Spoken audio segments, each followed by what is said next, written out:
જય માતાજી બધા મિત્રોને। તો આજે આપણે હે ને વાડી આવ્યા છીએ। તો જો આપણા વાડીનું જીરું છે તો તમે જોઈ શકો। ઓલા આપણે જો નિંદામણ ચાલુ છે તો હું તમને હે ને અસલ મજાનું જીરું બતાડીશ। આપણે 10 વીઘાનું જીરું છે તો તમે જોઈ શકો। જીરું આપણે કેટલું સુંદર જીરું છે, પારા ઢક આપણે જીરું થઈ ગયું છે।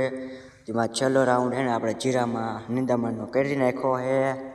તો આપણા જો 3 પટ્ટામાં જીરું છે। હવે એટલો પટ્ટો છે ઉલકરનો પટ્ટો 3 પટ્ટામાં જીરાનો છે। આપણે રોડ કરચ જ જીરું વાવ્યું છે તો તમને હું જીરું મસ્તનું બતાડું। તમે જોઈ શકો જીરું, જીરામાં કંઈ ઘટે નહીં। આપણે એવું જીરું કર્યું છે કારણ કે અમે દવાઈનો ખર્ચો ફૂલ કરવાનો છે, કારણ કે અમે આપણે જીરું કરવાનું છે 1 નંબર। તમે જોઈ શકો જીરું પારા ઢાક છે, આખા ખેતરમાં આપણે આવું જીરું છે। તમે જોઈ શકો ફરતું જ્યાં દેખાય ત્યાં સુધી જીરું જ છે। થોડુંક તમને ઝૂમે કરું દો, તમે જોઈ શકો। આપણે જો થોડા ઝૂમ કરું, આખા ખેતરમાં આવું આપણે જીરું છે તમે જોઈ શકો। ઓલા આપણે જો નિંદામણ ચાલુ છે તો તમે વિડીયોમાં બન્યા રહેજો, મજા બની છે ફૂલ। અને આપણા જીરું જો પારા ટકા જ છે કારણ કે આપણે બીજા ખેતરમાં છે, બીજા ખેતર વરિયાળી છે તો તમે જોઈ શકો જીરું જો આપણા ખડ આમાં ઠામકું રહ્યું નથી એટલે